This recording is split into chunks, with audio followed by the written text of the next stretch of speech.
أعوذ بالله من الشيطان الرجيم بسم الله الرحمن الرحيم رب اشرح لي صدري ويسر لي أمري واحلل عقدة من لساني يفقهوا قولي رب زدني علما.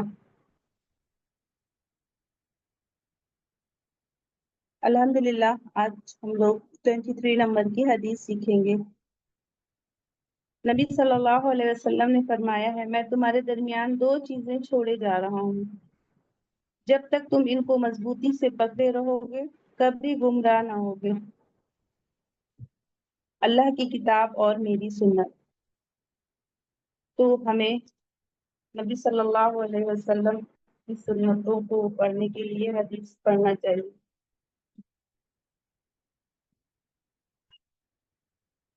آج کی حدیث ہے بسم اللہ الرحمن الرحیم اذا لم تستحی فاصنع ما شئت. جب تجھ میں حیا نہ رہے تو جو چاہو کرو. کیا کہہ رہے ہیں اللہ کے رسول صلی اللہ علیہ وسلم؟ جب تم میں حیا نہ رہے تو جو چاہے وہ کرو. ایک اور حدیث میں نبی صلی اللہ علیہ وسلم نے فرمایا الحیاء شعبۃ من الایمان، حیا ایمان کی ایک شاخہ ہے. حیا کیا ہے؟ حیا یہ ہے کہ انسان برے کام کرنے سے شرمائے، گناہوں سے رکے اور اللہ سبحانہ وتعالیٰ کے سامنے جھکنے والا بنے. میری پیاری بہنوں، حیا انسان کو گناہ سے روکتی ہے، یہ دل کو پاک رکھتی ہے اور ایمان کو مضبوط کرتی ہے. جس کے دل سے حیا نکل جائے وہ جھوٹ، چوری، غیبت، فحاشی اور ہر برائی میں مبتلا ہو جاتا ہے. اسی لیے نبی صلی اللہ علیہ وسلم نے فرمایا ہے الحیاء خیر کلہ، حیا سراپا بھلائی ہے، سراپا خیر ہے. لہٰذا ہمیں چاہیے کہ ہم نظروں میں حیا ہو، زبان میں حیا ہو، لباس میں حیا ہو، چال میں حیا ہو اور اعمال میں حیا ہو. قرآن کریم میں اللہ سبحانہ وتعالیٰ فرما رہے ہیں ان الذین یحبون ان تشیع الفاحشۃ بالذین آمنوا لهم عذاب علیم فی الدنیا والآخرہ واللہ یعلم وانتم لا تعلمون. کیا فرما رہے ہیں اللہ تعالیٰ؟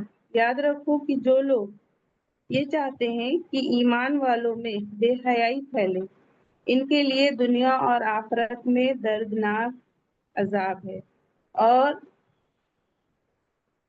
اللہ سبحانہ وتعالیٰ جانتا ہے اور تم نہیں جانتے. اس کے بعد اللہ تعالیٰ نے سورہ نور میں کیا کہا ہے؟ قل للمؤمنین یغضوا من ابصارہم ویحفظوا فروجہم ذالک ازکی لہم، ذالک ازکی لہم. کیا کہہ رہے ہیں اللہ تعالیٰ؟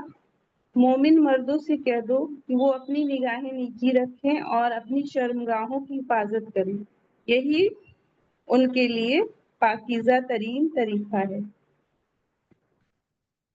تو پھر اس کے بعد میں اللہ تعالیٰ نے نیکسٹ آیت میں مومن عورتوں کو خطاب کیا ہے، اور مومن عورتوں سے کہہ دو کہ وہ اپنی نگاہیں نیچی رکھیں اور اپنی شرمگاہوں کی حفاظت کریں اور اپنی سجاوٹ کو کسی پر ظاہر نہ کریں سوائے اس کے جو خود ہی ظاہر ہو جائے، اور اپنی اوڑھنیوں کو مینس دوپٹے کو اس کے آنچل کو اپنے گریبانوں پر ڈال لیا کریں اور اپنی سجاوٹ اور کسی پر ظاہر نہ کریں سوائے اپنے شوہروں کے یا اپنے باپ یا اپنے شوہر کے باپ. تو بہت لمبی فہرست ہے، یعنی کہ جو محرم ہے بس انہی کے سامنے جانا ہے ہمیں، باقی ہمیں باپردہ رہنا ہے.